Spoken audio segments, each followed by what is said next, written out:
What's up, football fans, and welcome to Week 5 of the Friday Night Pigskin presented by MTD Products in Shelby, and it was a wild Week 5. We had lots of great matchups, some big conference games going down, and then also a few games that were some last-second additions to the schedule where we got some fun pairings. You know, some teams that didn't even know probably existed before the last couple of days had an opportunity to play, and we've got all the scores and highlights that you want to see from the best games going down in North Central Ohio.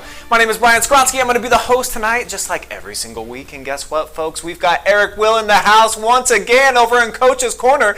And Eric, you always have some bonus material for me. It's Week 5, though. Give me 5 things that I need to know about the football season up to this point, plus your bonuses, of course. Yeah, after watching Lucas tonight and seeing what took place there. Real deal, baby. Listen, they might be the best team in the area regardless of division. Let's say what it is. I mean, the bottom line is they just beat a Division II team. I believe that was undefeated tonight. And by the way, this was kind of like a midweek call-up, right? I mean, this wasn't this was a Wednesday night. Let's throw it together. They bring them down here to the Cubville and walk out of the den with a big L. So Lucas is phenomenal, and Crestview might be right on their heels with what we saw tonight, 37-0. Marshall Shepard, in my opinion, is the best player in the area. It's not even close. The guy's throwing 400-yard games now, like some quarterbacks throw for 100 yards. He's going to break every school record single season. Accounted for 7 more touchdowns tonight, along with his compadre there, Blaine Bowman, over 300 yards, which I do believe is a school record receiving. Firelands Conference, we're a couple weeks away. Crestview, St. Paul. I believe that's a Saturday night. You can correct me if I'm wrong, Brian. Yeah, circle that one. That is going to be must-see TV. You have got to get to that game. And then Northmore and East Knox, we're 2 weeks away from that game. They both need to just keep holding serve. We need these games. We want these games, these conference championship games. Cary Baby, they continue to dominate the N10. Cary had put up another strong performance again tonight. They continue to impress. And I'll tell you what, ever since that Lucas loss, Winford's been playing angry. I think they put up 140 points in 2 weeks, 142 points in 2 weeks.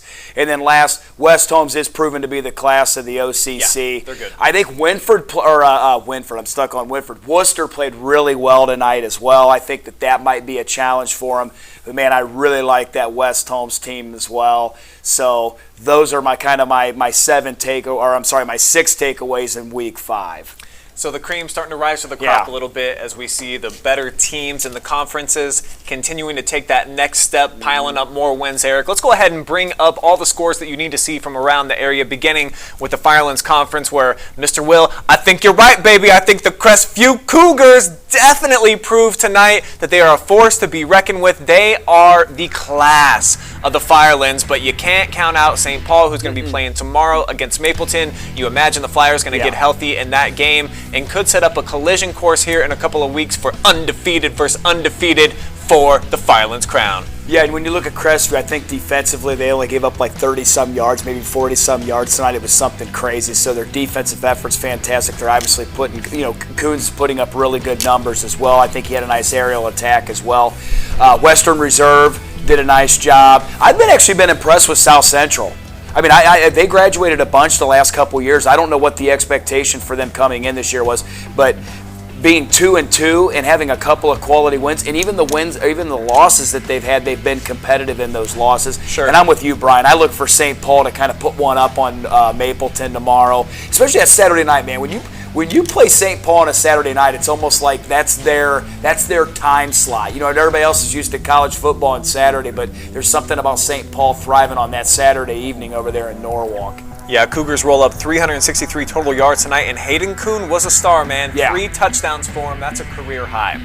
Let's move on now to the KMAC, where you talked about East Knox. got another big win tonight. Northmore, they continue to be undefeated, and the way that the Knights stayed undefeated tonight, they had to have 2 late defensive touchdown stands where they held out the opponent. And for those Bulldogs, we had them here on the live stream tonight. Carson Steinmetz went absolutely berserk for them. So if we can get those K-Max scores for the folks to see.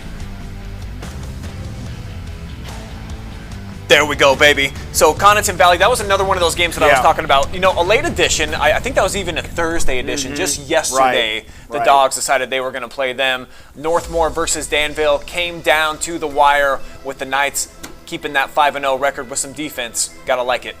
Yeah, absolutely, and that Northmore-Danville game's impressive as well.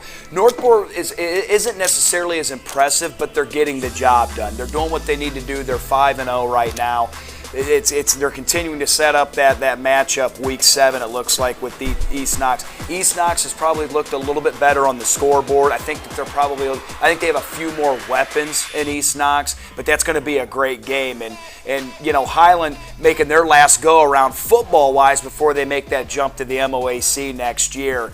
And you know, Fredericktown, ever since that Clear Fork game, they've been competitive. Certainly. They've done a really nice job. So you know, very impressive down there. But I'm already giddy about that Week 7 matchup. Obviously, we all are here at the OH Report. That's going to be a game that I think there's going to be a lot of eyes on that game. And I know Travis is going to be all fired up about that game. He's already got the belt. Go ahead and give us a ring. Go ahead, Travis. Give it to us. Come on.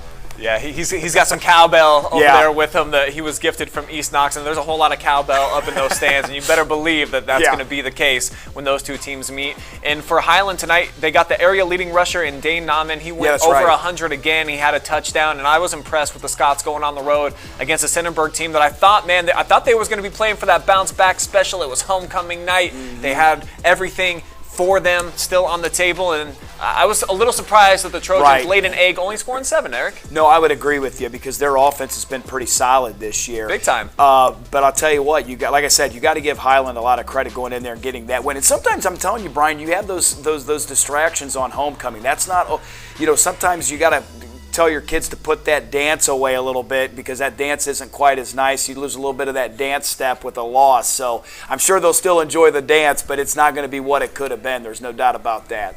Yeah, that's a good point. All right, let's move on to the MOAC scores now where, hey, the Shelby Whippets continue to do what they do. Marshall Shepard went bananas tonight. Different case for Hanif Donaldson, who I was on record saying that he's probably the best physical specimen that we had in the area. They kind of bottled him up tonight, did Marion Harding, in a key win for them. Yeah, I mean, when you look at this league, each week that runner-up team to Shelby, in my opinion, keeps changing. We kind of thought it was River Valley, and then we kind of thought maybe it was going to be Galleon, and now it looks to be Clear Fork, right? I mean, especially after that impressive comeback win they had against Lexington. You know, I called the Shelby game tonight. They're so good on offense that you're going to almost have to outscore them, which Bellevue was able to do a few weeks ago. The concern you have if you're a Shelby fan is the fact that their front 7 is weak. It is. It's not a dominant front 7. If you were at the game tonight, Pleasant had a lot of success on the ground. Shelby gave up quite a few chunk yards on the ground there. Offensively, Shelby really struggles to run the ball. I think if you take Marshall Shepard, I was trying to think in my mind, driving over here, who's more important to their team than Marshall Shepard? And I don't know if you can find one. Maybe Donaldson with Galleon. I mean, you know, they're 3-2. If you take him off, maybe they don't even have a win. I'll tell you what, Brian, if Marshall Shepard is not at quarterback for Shelby, I don't know where they'd be. He is that good of a football player. I would actually argue I think he might be the best football player I've seen in a couple of years, just as far as his effect on the game each and every week. Because I know they got the 4 horsemen, but without the guy that's the trigger man, it doesn't happen. And here's something I was thinking about as well. You know, there's some issues on the defensive side. There are. I mean, you can't hide that. You know, is there a point in time where you start looking at it saying, Marshall Shepard might be one of your best 11 defensive players as well. I mean, if you want to have a deep playoff run, your best 11 have to play, right? Well, if that's the point, you know, there might have to, you know, you got to start looking at getting your best 11 on the field. And I know you want to protect Marshall Shepard, but there might be a point in time where if Marshall Shepard's not on the field on both sides, that can hurt you because he's a good defensive football player as well. And I'm not telling anybody how to do anything. I'm just saying that Marshall Shepard's a pretty darn good football player, and I know just that a suggestion.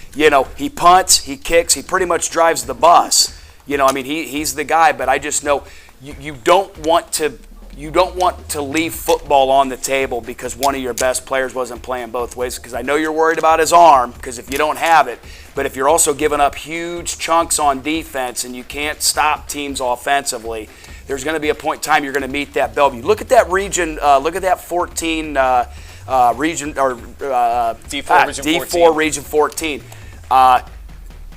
You're going to need to play some defense. Yeah. You will get outscored. Bellevue already did it once.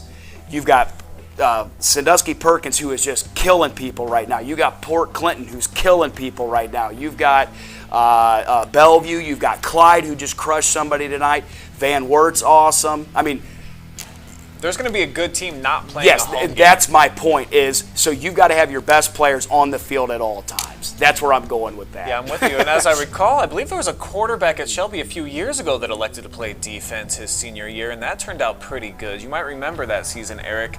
Clear Fork got another big night from Victor Skoog. You mentioned that they might be right there in that second-tier category. Impressed with what we saw from them tonight. And then Ontario, how about back-to-back dubs for the Warriors, man? Love seeing that. Chris Miller and company. I know it was a outmatched opponent, but wins are wins. And then Lucas, we count them in with the MOAC. We're going to get more to them in a little bit. Really impressed with the Cubs tonight. I love the Cubs. I'm telling you, man, that setting and everything they do down there is first class. Special. If you've never been to a game in Lucas, you are missing out on an awesome experience, and it's first class down there. And then when you look at Clear Fork, I like what they're doing. They're a young team. I said at the beginning of the year I thought they were a year away, but I'll tell you what. Maybe not. With them being as physical as they are, and I know Dave Carroll, man, those kids are going to be mentally tough, man. Dave's a tough dude. He coaches those guys hard. That Week 10 game against Shelby, man, I'm telling you, that'll be a knockdown drag-out because you're also, if you're Shelby, you're coming off what looks to be a pretty tough contest a week or two before that when you got West Holmes rolling into town. So a lot of good teams in the MOAC still in the mix. Let's find out about the Northern 10 Conference and see what happened there tonight. Kerry, as you mentioned, boy, did they roll over Mohawk, who I think is a surprising 1-4. We expected a little bit more from the Warriors this season. Colonel Crawford playing mad, Upper Sandusky. We thought, hey, did they take that next step? Are they going to be competitive against the top teams in the league? I think they proved tonight against the Eagles they really aren't quite ready for that type of task. And then the Tigers, 4-1, Eric. Winford again. Taking out a little bit of frustration, I think, from the slow start for them. Another 70 spot, man. 2 weeks in a row? Right. Come on, Gabe Helbert. Gabe Helbert's doing it, man. He's letting it fly, man. That's 2 weeks in a row. Like I said, he's put up 70 plus. But, Kerry continues to impress. This is a really well-balanced league. Yeah. It really is. I mean, Kerry's tough. This has been a very competitive Upper Sandusky team. I've liked Colonel Crawford from the very beginning. I actually thought that they would be right, and they are right there for that league championship. They're going to need a little bit of help. Seneca East has played well, and they're kind of in control of their own destiny if they continue to win. And Winford's Winford. Winford's a type of team, if they don't win it, they're going to have a very strong say in who does win it because they're the type of team that can knock anybody off in that league. Because if you think about their 2 losses, Brian, they're both state-ranked teams. Yeah. They're both really, really good. Those are 2 state Final Four caliber teams that they've lost to. So, let's not act like Winford all of a sudden just fell off the cliff that they forgot how to play football over there. Like, Coach Helbert knows what he's doing. He's forgot more football than a lot of other people know. There's going to be a lot of meaningful games over these last 5 weeks. Looking forward to seeing how the Northern 10 shakes out because I feel like this one might be more open than any other league. Agreed. Just because look at all the 4-1 teams and then Winford, like That's you just mentioned. Bro, you can't count them out. Come on. All right, finally, let's take a look at the big schools in the OCC. See the final scores there. I was surprised to see that Mansfield Senior again struggled to get any offense going on the road. Eric, Columbian's a really good team, but the Tigers, if not for 2 pick-sixes, they were not really in this game. Worcester, not really, I think, a surprise, winning at home over Lexington, who is good, but I don't think quite ready to take on a team like that. West Holmes, still the cream of the crop, we all agree. And then Ashland, getting off the schneid, getting a dub I picked them on the Jake Ferg podcast. I believed in the Arrows that they would get it done, and it was very reminiscent from a couple of years ago where they did start, real slow, and then they beat the Jackets on the road, and they got it going. Right, and West Holmes took care of business. You see the 40-7. I think sometimes people sit like, man, I can't believe it was even that close. Listen, Madison's much improved, and West Holmes took care of business, and they're getting out healthy. That's the main thing there. They're keep moving on. They're going after that league title, and they want a long playoff run. The Columbians-Mansfield game didn't really surprise me as far as the result. Sure. Their defense is legit, though. Mansfield's defense will keep them in every single game. I still think that they are a solid 2 in the OCC, and I think that they would be a potential problem for anybody that they would see early on in the playoffs. I think Lexington was in this game early. They were up on Clear Fork, probably should have snacked that game. They probably should have been able to get that, but Clear Fork, give them credit. They made the comeback. They did a great job. But Lexington is on the cusp of figuring some things out, and that's a big game next week. Mansfield's got to go to Lex and play next week. So, if you think Mansfield's just going to roll over there and get a win, I think Lexington's going to give them a good game. I like Worcester as well. I think Worcester and Mansfield kind of battling it out for that second spot, but the Generals are still in control of their own destiny. If they win out, they're in great shape, and that's a big rivalry between those schools, between West Holmes and Worcester. And I agree with you, Coach Cedar and that group getting off the snide there. I think early on they were competing. I think they've had some injuries and things like that going on there. So for them to get a win against Mount Vernon, who they've both been struggling, but the bottom line is the Arrows got out of there with a win, a much-needed win. They needed that like drinking water working through a desert, man. So just happy for those guys to get that win. But I just enjoy watching West Holmes play, man. I'm telling you, when you get an opportunity to watch West Holmes play, it's a treat, man, because they're physical, their defense is solid. There's nothing real flashy about them. They're just solid and they're well coached.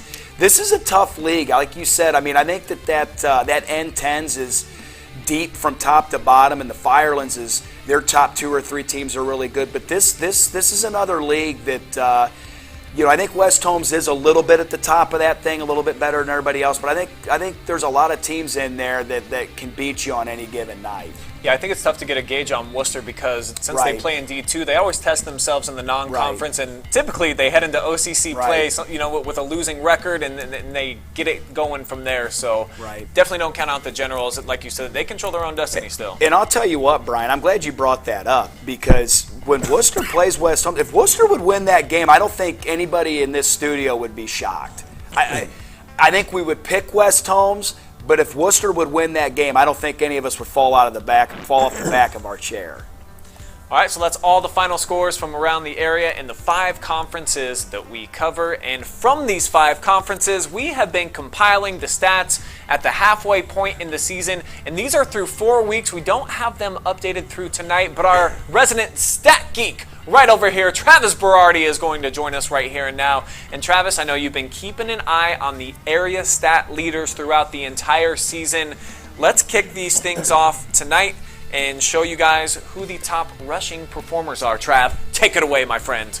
Well, you got to look at Dane Nauman first from Highland. Big victory at Centerburg tonight. He was already at 844, getting close to the 1,000-yard mark for the first person to get that in the area so far. But then, hey, Shea Sparks, he's been pretty much carrying his team all year. I think he was out tonight. Someone told me that he was injured and was not able to play, so I think that might have been a factor for Plymouth. That might have been, and I saw an email that Coach Genders sent that they had 4 guys knocked out of that game, so that may hurt them down the line. But so far, Shea Sparks, almost 800 yards. Hanif Donaldson, I mean, he's been doing it, pretty much carrying the Galleon offense so far. He had a big run tonight, despite them losing, so he's up there.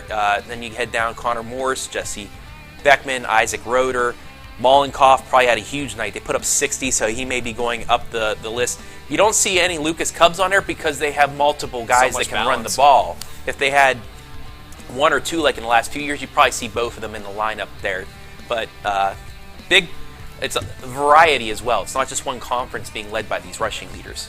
All right, let's check out the passing leaders now in the area, led, of course, by none other than Marshall Shepard. And Eric, you were talking, this might be the most impressive dude that we have in all of North Central Ohio. He's up to 25 touchdowns now. Dude's cleared 2,000 yards. We're at the midway point. Right, and he's completing it probably after tonight at over a 70% clip. So you're talking about a guy that's on pace for over 4,000 yards and 50 touchdowns. Ooh. I mean, I'm pretty well schooled with the area, but I'm trying to think of it. That might be the most impressive season I've ever seen in this area. Richland County, definitely. I don't think anybody's ever thrown that I know of for that kind of yardage. He is breaking every single season, every single season record that Shelby's going to have in the pass game. And I think Blaine Bowman's going to do the exact same thing from the receiver standpoint. But, most years, that's a season for most people through 10 games, 15, 65, and 19 touchdowns. By the way, only one interception. That's what's even crazier, which was at the end of the game, which was kind of a, trying to not force it, but just trying to make a play to win a game. So that's the passing leaders, and then let's move on to the receivers, and obviously a bunch of Shelby Whippets in there. I believe 4 of them making the list, right, Trav? Yeah. At least 3. They have 3 in the top 8 so far. Wow. It's just phenomenal. You have Paul Butterman from Mount Gilead, though. He had a huge first couple of weeks that he dropped off the last week or so, but he had so many yards in those first 2 weeks. He's still at the number 2. You got Andre Hill, Blaine Bowman. His yardage is probably going to go up. He might be jumping in 1-2. We might have the top 3 out of the top 5 here in the next couple weeks be Shelby Whippets because that pass game is just so good. You got to talk about River Valley as well. Quarterbacks in the top 3. You have a receiver. He's in the top 5. They're quietly just hanging around in the stat leaders just for all 3 actually. So River Valley's got some guys. Miles Bradley, also Brady Hill passing Miles Bradley, his number 1 receiver. He's up there almost probably went over 400 yards this week, but it's led by the Shelby Whippets. So there you have it, folks. Those are the top performers that we have right now in North Central Ohio. All of the stat leaders and a lot of big performances out there, including some kids that were our Friday Night Phenoms from last week, as well as our top 5 play of the week winner. We have those for you on the other side of the break. We'll take a quick time out. We'll be right back. Thank you, Eric. Thank you, Travis. Good stuff, gentlemen. Absolutely. Keep it.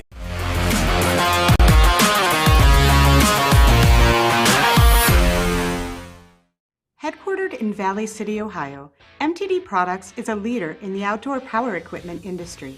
We create products that help consumers build memories. Whether it's inspiring people to care for a public garden or enjoy their backyard with family and friends, community is at the heart of what we do at MTD Products.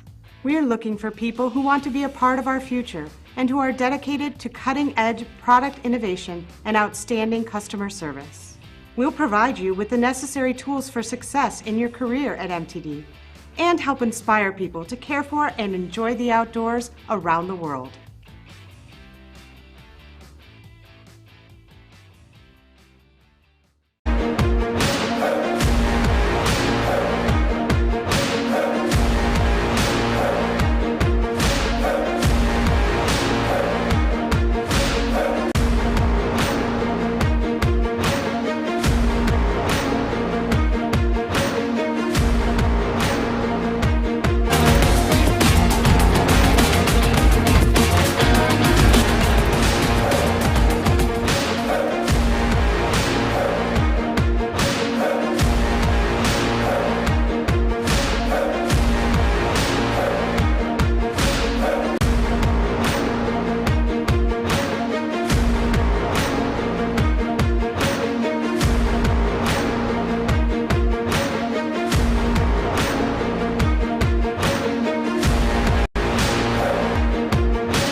Back here on the Friday Night Pigskin, presented by MTD Products. I see, a lot of Lucas fans staying up late with us, and why not, man? The celebrations should be on out there in Cubs country. They looked outstanding tonight. We've got those highlights on the way in just a couple of seconds. But first, like I mentioned, you out there decide, you the fans, who our top play of the week is, as well as our Friday Night Phenom. So here it is from week 4. Let's begin with the kid that had the most spectacular week from last week, according to you, the fans.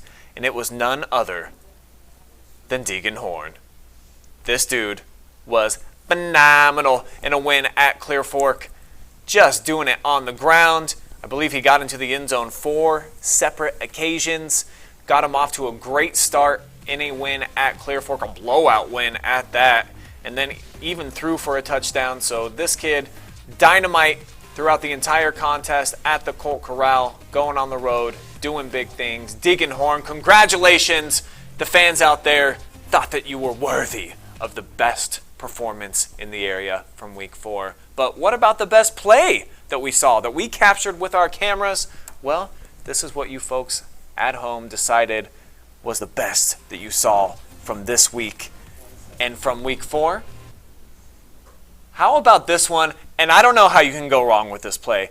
Brett Scherer did something that you rarely see on a highlight, and it's coming up right here. That's Avion Gross too, folks, that went flying off of him like he was a wrestler with a rag doll, just tossing him aside. Unbelievable stuff right there from Scherer. So congratulations to the top play of the week and the Phenom performer. Unbelievable stuff. And I'm going to go ahead and welcome in our two gentlemen over here, the dynamic duo. We got G-Man and Storm with us. And first, Storm, I got to ask you, Marshall Shepard on the list again, 4 straight weeks, getting no love out there. It's got to happen this week after what he did, right? Yeah, I actually pulled up a picture of Marshall Shepard just for everyone to reference. The GOAT, the absolute GOAT, Marshall Shepard. I don't know how he will not win this week. I'm going to actually, Whippets fans, I'm going to try to give you 2 chances to win this week, because I'm going to also put Blaine Bowman. I'm going to try to swing it and put Blaine Bowman on the list as well for his phenomenal performance. But it was a great show for Shelby Whippets fans out at WW Skiles Field. Let's take a look at what went down. Like I said, though, starting off at WW Skiles Field. And once again, who else starting us off for the highlights besides Marshall Shepard, firing a strike to Isaiah Ramsey to get the Whippets on the board first. Next up, a screen pass to the flash, Blaine Bowman. Blinking, you'll miss it. He could go all the way, absolutely outrunning everyone on this 70-yard touchdown. And this one may not be a touchdown, but Shepard finding his partner in crime, Blaine Bowman, then stares down the defender, and Marshall Shepard after that would take it in for an easy 1-yard run. Shelby in the red zone again, and Shepard serves up this ball on a platter to Bowman, who eats it up for his 2nd touchdown catch of the night. Pleasant now. Grant Cancer, takes the direct snap and rushes this one into the big house. Marshall Shepard rolling right, finds Bowman for his 3rd touchdown. Wow. Cancer to CJ Smith, quick pitch and catch for 10 yards. Shepard fakes the screen pass, gets the defender to bite, and just an absolute beauty of a ball right into the arms of Andre Hill. And finally, after a huge 4th and 1 goal line stand by the Shelby defense, their offense takes the field, and Marshall Shepard with a perfect spiral to Blaine Bowman for his 4th receiving touchdown, and the Whippets would go on to win this one 49-19 over Pleasant. Well, forgive me for asking dumb questions, Storm, but what really went wrong tonight for Pleasant? I just can't seem to pinpoint it. Well, Brian, would you like me to be brutally honest? What went wrong is that they had to play Shelby. And that was just the unfortunate truth, is that they had to go up against Shelby. I fear for anyone's record who has to play Shelby, because they are just that spectacular. And what's most spectacular about them, of course, is the aerial attack. They got the 4 horsemen that Eric Wheel likes to call them. Marshall Shepard doing things that we haven't seen from this program, or a lot of programs have never seen these type of numbers. Is it fair to say that this might be the best passing attack? I'm going to go beyond the area. Do you think this might be the best aerial attack in the state, Storm? I'm going to throw it out there. Far and away, I think. Marshall Shepard with 462 passing yards tonight. Blaine Bowman with 10 catches for 303. Wow. And then you have Connor Henkel, 78 yards on 6 catches, and Andre Hill with 72 yards on 5 catches. I mean, Blaine Bowman had 30 yards per catch. His average. Marshall Shepard's already over 2,000 yards passing, and he also threw for 6 touchdowns and had one on the ground. Easily, far and away, no contest, the best aerial attack, best QBs, or best QB, best wide receivers in the state. Easily. Yeah, typically hearing numbers don't make me giggle, but these are just so big and out of control that I just have to laugh about them. So tell me, Storm, what is the blueprint? We saw Bellevue do it, that they were able to get a win over the Whippets, so they do have a beatable quality, but what is it? How do you knock off this team? It's very difficult. You have to score a lot of points. The thing is you got to pick your poison. You're not going to stop Shelby on offense. You're just not going to do it. You can't. They have too many weapons, and it's going to be impossible. So you really have to it's going to be just a shootout. You have to score as many points as you possibly can. And what we've been seeing is you're going to have to score at least 40 points if you want to be in the same galaxy as they are. But another thing is a good running game. I think that's something that you're really going to need because, like Eric was saying, their front line on both sides of the ball, in my opinion, is their weakest spot. And, when you're Shelby, your weakest spot is still pretty good, but, that is technically their weakest spot. All right, thanks a lot, Storm. Let's move on to our next highlight of the night. No weak spots tonight for the Crestview Cougars playing at Ashland Community Stadium. Let's show you how they just rolled through Monroeville, a team that I actually thought was going to be pretty competitive with them. I had some conversations before the game. The Cougars in the past have had trouble winning the big one when they're supposed to win, but not tonight. How about Gabe Smedley kicking things off? This is a 15-yard touchdown catch. They would miss the PAT, but it was 6-0 in the first quarter for the Cougs. Connor Morris, the best surprise in the area, in my opinion. 6-yard house call. This would make it 12-0. That still in the first quarter. How about Sean Bailey, the tight end, getting in on the action? 15 more yards. He's going to get into the end zone. It's 19-zip. Cougars. How about more Connor Morris, the little engine that could. 6-yard touchdown skipper bruising his way in there. They can't even take him down. Number 3, he is just a quiet riot, man. Been doing it all season long. Smedley getting back into the end zone. He's a burner too, my friend. 59 yards here, and this is a play of the week nominee. That was in the third quarter. A field goal at the end of the game would eventually make it 37-0 in favor of the Cougars, and I've got Andy Jardy sitting to my right now. 5-0 for this team after graduating 11 seniors, the most decorated class in school history. They had 4 All-Ohioans. Andy, how could you not be impressed with what we've seen from Crestview, man? Yeah, you couldn't. I mean, you have to be surprised by it. They've been incredible this year. I haven't had a chance to see them yet in person, but watching those highlights and reading about Connor Morris, I mean, this is just one of the great stories in our area is just the impressive start that they've gotten off to. Yeah, Morris again, 94 yards, 2 touchdowns tonight, and then Hayden Kuhn. He was a guy that they've been handing it off a lot out of the backfield tonight. He exploded a little bit, 3 touchdowns for him. That's a career high, 190 yards, and then he also ran it for 20 more yards. So a big overall team win for the Cougars. And speaking of team wins, how about the Lucas Cubs tonight, folks? Division 7 welcoming in a Division 2 opponent, 4-0 versus 4-0. Let's show you how it all shook out over at Bob Wine Field. I think a lot of people counting out the Cubs. Hey, this big school from Cleveland's going to come over and play us. How do they go ahead and knock them off? Will the run game work? They've got all these great athletes coming in from the Rangers. But the Cubs, as they typically do, get it done. Great coaching typically is what leads this team, and they just got tough kids. Andy, we've seen it for how many years now? How many years have we been covering the Lucas Cubs, and they just continue to get it done year in and year out because they're just fast and they're physical. Anyone, anytime, anywhere, really, kind of is the mantra for Lucas, and it's going to be a tough drive for me back to Lakewood tonight, so this was, I know that this is viewed as an upset, and it should be. It's a Division II team in Lakewood coming to D7. Not necessarily shocked that Lucas won, though, because Lakewood has had struggles the past couple of years. They switched conferences, so they've started winning games this year. Still expected it to be a little bit closer, but from what I understand, you said Lakewood had a kid go out in this game that was kind of carrying the team. So this is a great win for Lucas. I'm not taking anything away from them. I will have to do some consoling to the Lakewood Rangers when I get back home tonight. All right. I'm told that we do have the moving pictures on the way for you guys to show you how the Cubs were able to get it done against the Rangers tonight. And you talked about that guy that was the engine that was getting it done so far. Here he is, Hakeem Karan.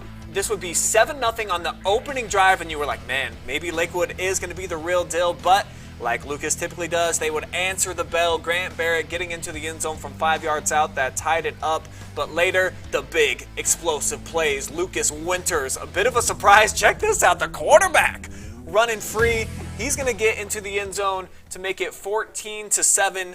But the Cubs would go on a big run. They would score 28 consecutive points to get the win, and that's how they got it done, 35-27. A couple of late scores for the Rangers made it look close on paper, but Lucas really, they were fantastic tonight, Andy.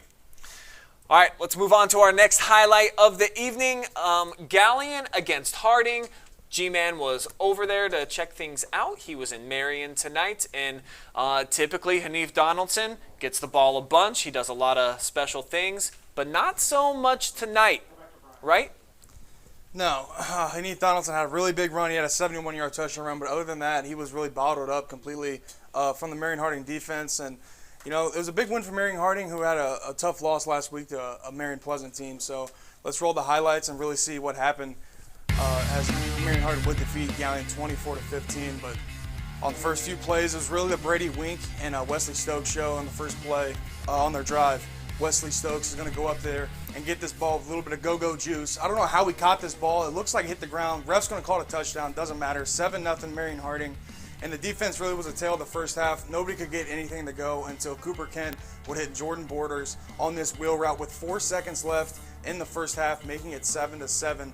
And of course, who else would get the touch in the second half? Hanif Donaldson racing like a Ferrari, hitting top speed, 71-yard touchdown run here for Galleon. As it was a physical ball game, they would go for 2 and convert 15-7 in favor of Galleon.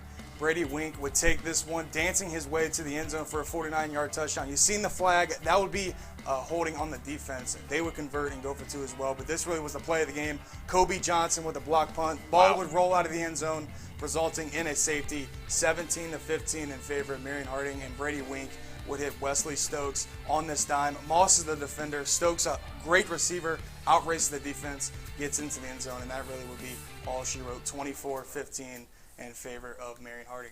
Yeah, Harding looks like they got a lot of weapons, a lot of athletes out there. Why just the 3-2 record at this point, G? But what are you seeing?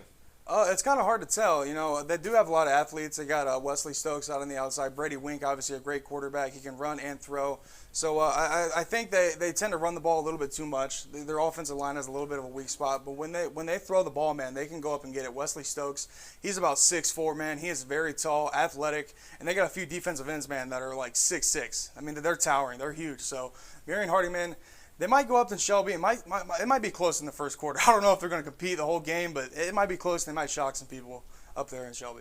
Saw the big highlight from Hanif Donaldson. He has at least one of those every single week, as you see here on the OH Report, 71-yard house call. But other than that, they bottled him up pretty good. So what was the story there? How was Harding able to slow him down? Well, it really was Wesley Stokes and those athletes on the outside. They completely shut down Hanif Donaldson. He had the one long touchdown around the 71-yard run that really lit Galleon's engine and got him going in there in the second half. But that was all she wrote. And Hanif Donaldson, that's really the reason Galleon struggled tonight offensively. They couldn't get anything going, obviously, because Hanif Donaldson couldn't get anything going. I ask you the same exact question every single week, man, but it seems like the narrative changes week to week, second to second here. Galleon, where do they fit into the MOAC picture? What do you see for them moving forward? Because they're a little bit inconsistent. If Hanif Donaldson doesn't carry it 50 times and put the whole squad on their back, sometimes they just can't get it done. Yeah, and it's really been something to see. We haven't seen Hanif really get stopped until tonight. I mean, even though he still had a 71-yard touchdown run, so I don't know if you can say he was completely shut down. Fair. But he still had a long touchdown run, but they couldn't do anything offensively other than that. And I think it's hard to see how Galleon fits in the MOAC. Eric said that he thinks Clear Fork might be the second in the MOAC, and Galleon hosts Clear Fork next week. So I think we're going to have a little bit better picture after next week's game to see where Galleon fits up with Clear Fork, and maybe they can fight for a number 2 spot. But I really think Marion Harding might actually surprise some people tonight. They had a few good players, and Brady Wink at QB, he can do it by land and sea. So I wouldn't be surprised if Marion Harding's up there too. Yeah, with the exception of the Mansfield Senior game, Brady Wink has been phenomenal. Really, he got shut down in that one, but outside of that game, he has been really good. All right, our final 2 highlights of the night both come from the K-MAC. Andy, you were over at East Knox tonight in Howard, and you saw them take on Connerton Valley, a late addition to the schedule. And Dogs rolled, man. How'd they do it? They did, in fact, roll tonight, late addition to the schedule. We'll take a look at the highlights, show you how the Bulldogs moved to 4-1 on the season as they were hosting Connerton Valley, the Rockets, out of Bowerston, Ohio. Yeah, about an hour and a half drive to get here. So this was a bit of a hike. We weren't sure that this game was ever going to actually happen. But here we go, get things started. Late first quarter, Peyton Lester, nice little screen pass here to Cole DeLauder. Had a quiet game running the ball, but not on the receiving end. He takes this one 39 yards for the touchdown. It's 7-0 Bulldogs. Second quarter, Rockets respond with a touchdown from Garson Imes. They would go for 2. They led 8-7. Thought we might have ourselves a ball game here. East Knox responds. Shane Knepp plunges in, back on top 14-8. Then right before the half, Lester wide open, 20 yards to Knepp. It's 21-8 Bulldogs at the half. Third quarter now, Lester, again, a surgeon with his precision here tonight. 35-yard pass to Carson Steinmetz, who is off to the races. He was a difference maker tonight. 28-8 Bulldogs. Next drive, Lester. Look at these dance moves, Brian. I think Travis showed him these moves before the game. He put them into effect and used them. 3-yard touchdown run. It's 35-8. And then fourth quarter, it's Knepp again. He's not just a receiver. He does it in the running game as well. 2-yard touchdown there. Bulldogs roll 42-16. So, given that this was a game that just got added to the schedule, like, I don't know, a few hours ago, tell me about the mental aspect of it. You had an opportunity to talk with some coaches. Just what is it like not being able to game plan for somebody and then be thrown into the mix? Yeah, it was basically, there was like a 12-hour window there where they were convinced they didn't have a game this week. And so you kind of are thinking we're off, and then all of a sudden something falls through. Or comes through, and they end up playing a game, and you quickly exchange footage with the opposing team, and you just try and get ready as best you can. That's why I was so curious to see the halftime adjustments, because you finally got to see the opponent. Yeah. But East Knox just was really, really efficient in this game tonight against Connerton Valley, and talked to Carson Steinmetz after the game too, and he said it was just a weird thing, but they were able to kind of persevere, and I think you learn a lot about your team after a game like tonight. Well, Steinmetz was really good, probably his best game of the season. We've seen Cole DeLauder do this week in and week out. The senior quarterback, you got to like him. So lots of weapons for the Bulldogs, man. That seems kind of good on offense. Yeah, they are very, very good on offense and definitely improved after what I saw from them in week 1. They kind of struggled out of the gate with Northridge. I think it was 22-8 was the final in that game. So they definitely have made some big strides forward here halfway through the season. But Steinmetz tonight, 7 carries, 84 yards, 2 receptions, 54 yards, and a touchdown. DeLauder had a quiet night, but he still found the way into the end zone. 2 catches, 55 yards, and a TD, and 32 yards rushing. But Peyton Lester, I mean, my goodness, this kid is really, really good. He threw for 254 yards, 3 touchdowns, and had a rushing touchdown as well. So this East Knox team is clicking at the right time in the season. They're 4-1 at the midway point. K-Mac favorites in your mind, or maybe does Northmore have something to say? It's going to be tough. They got to go to Northmore in 2 weeks, and that is definitely a game we are all going to be tuned into. But I'm biased because I've seen East Knox twice now, but they are my K-Mac favorites. Travis and I will fight about this off the air, and we'll see what happens in a few weeks. We'll see who comes back on with a black eye, and that'll tell you who ended up winning it. Well, the defending K-Mac champs were at home tonight, homecoming night for Centerburg. How would it turn out for the Trojans taking on Highland?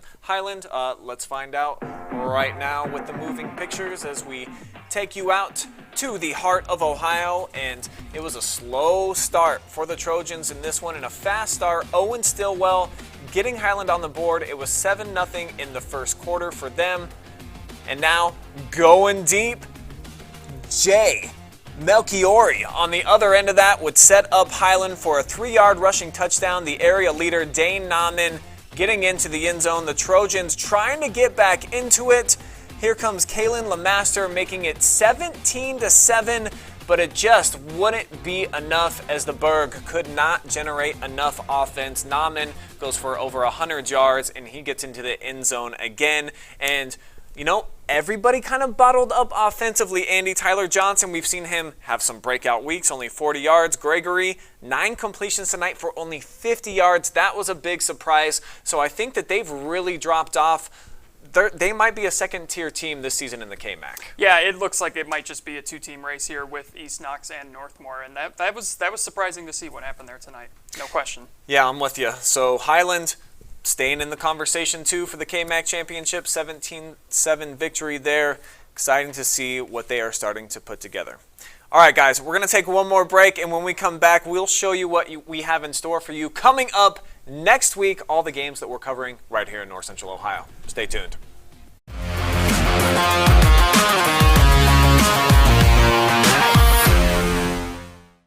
Headquartered in Valley City, Ohio, MTD Products is a leader in the outdoor power equipment industry.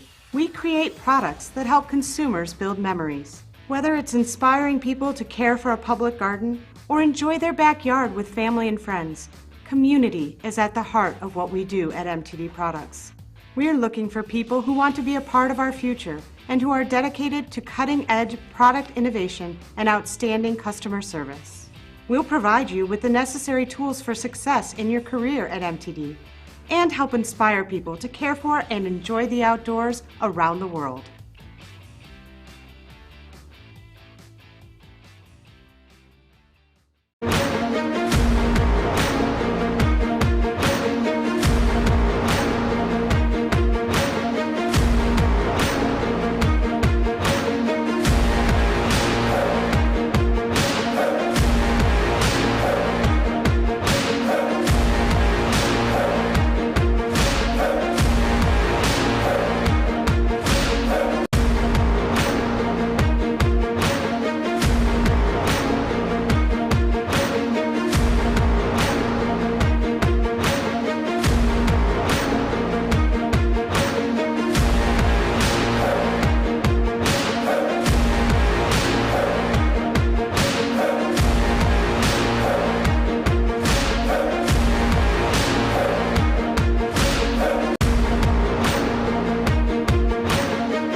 As we close another chapter of the high school football season in 2021, already at the midway point in the season, hard to fathom that that's the case, but it still rolls along here in North Central Ohio. Tons of games coming up for you guys in Week 6. Let's go ahead and take a look at them all. Shall we? Oh, how about those undefeated Cubs playing at home? This is going to be our game of the week against Canton Central Catholic. I mean, everybody's a believer in the Cubs, right? Oh, yeah. Duh. I mean, some of these faces I just got, I wish you guys could see them. This is a team that can take out a Division II team on 3 days' notice. I mean, they can do it all now. Now they're bringing in Canton Central Catholic, got the treehouse up, got the fireworks, got the atmosphere at Bob Wine. I mean, can anybody beat the Cubs down there? I don't think so. Only concern I have, Logan Tom's out. He's going to be out for a while, broken leg. Andrew Finello was on crutches at the end of tonight's game. So a couple of the big guns offensively for Lucas are banged up, but you got to keep rolling if you're the Cubs. Let's move on and go over to Ashland Community Stadium. Madison still looking for their first win. We're going to have the WNCO crew over there bringing it to you. Anybody going to pick the Rams? I will. I'll pick the Rams. They held their own as much as you can versus Shelby. I mean, I know the score doesn't really say that, but, they get out the week 1 jitters. I'm just convinced it was just that. So, I'll take the Rams. Madison did beat Mansfield Senior last year. Maybe they can pull off the upset against Ashland this year. Never know. Okay, so we'll have that one for you. So maybe an upset in the works. The Arrows just one win so far this season. They got it tonight. We'll see if they can make it 2 in a row. How about in the KMAC, a big game? Fredericktown's been rolling, but not as hot as Northmore. The undefeated Golden Knights are going to have me and Travis out there. So it's going to be a big game, man. Looking forward to this one. We should be usually talking about that four-head monster rushing for Northmore, but their defense coming up with big plays. They had that goal line stand. Seneca East's only loss, they're 4-1, was against Northmore. You have South Central. They're starting to hit on all cylinders after their COVID outbreak. Only one of their losses, Northmore. Northmore goes up, stops a good rushing attack against Danville. It's the defense that's coming up big for them, and I think, man, hopefully they don't overlook Fredericktown because East Knox is a week ahead of that. So that's the only worry I have about that, but I think Coach Armoros won't have them overlooking Fredericktown. So we'll have that game live for you folks as well. And now to the highlight portion of the schedule where we've got the Galleon Tigers, as always, of course, and G-Man's going to be out there. 3-2 versus 3-2. This is probably a pivotal game for both of these teams. One of them is going to drop out of the MOAC title race, G, with a loss. What type of perspective can you offer up on this one? Yeah, as I mentioned on the earlier segment, I think this is one of the bigger games of the night, MOAC rivalry here, Galleon versus Clear Fork. I think it's going to be a battle of who's going to come in second place, unless Galleon can pull off an upset against Shelby or Clear Fork later in the season, last week of the season. So I think this is for second place, but I guess we'll see. You never know. And then we've got one more MOAC game on the menu for you guys to eat up. The Shelby Whippets going on the road. They're going to be playing Marion Harding, but we're also going to have Seneca East at Mohawk. Our guy Dalen, who's back here on the couch taking a little nap, he's going to be out at that game for us. And the Warriors, a bit of a surprise that they're at 1-4 on the season. Travis, you mentioned that the Tigers off to a 4-1 start, so at least on paper you would think this probably favors Seneca East, but Mohawk I think has disappointed, at least in terms of the wins and losses. They got some dudes out there, they can play. Yeah, they got a really good rushing attack, but I said after that week 1 win, they need to get the passing game going because people will just focus on that run game. It seems like they haven't done that yet. If they can become more of a complete team, they'll get the wins, but right now they're just not getting it going.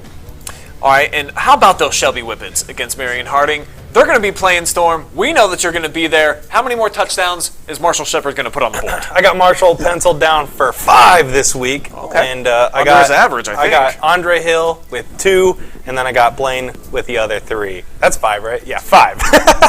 But I wanted to say a little something. I'm actually a little sad it's at Marion Harding because there used to be a Popeyes down there when me and Garrett were covering that big East Knox run into the playoffs. It was our favorite pregame spot to eat, and it is no more. So I'm going to have to find a different spot in Marion to dine. So if there's any Marion, Sonic down there. Yeah, if there's any Marion Harding fans still watching, comment below where should I eat pregame. They had steak burgers on the grill, so I heard that those are pretty exceptional. So if you want to stop by Storm, they said they sell them at the end of the game for $1. Oh, there you go. I might have to load it, bring a backpack or something, and we can put a bunch of them in there, and I'll bring some back for everyone maybe, and maybe we'll review them on the show. Definitely. Sign me up, and I think everybody collectively for a steak burger, no doubt, especially if it's for $1. Oh, yeah. Come on, man. If you don't even got to leave the stadium to get that good cuisine, that's what I'm talking about. Well, that's going to be Week 6 coming up next week, but for Week 5, it's all in the books. We close the chapter, we move on, and the only thing that the show, I think, is missing, other than the GOAT, man, but we saw him, maybe a little bit of cowbell, Trav. Got to thank KP down in Howard. They gave us, Andy and I, one of these each before the game. One more cowbell, OH reports.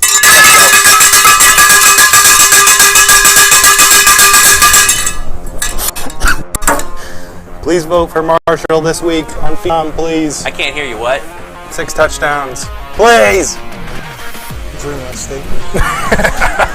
I'm starving.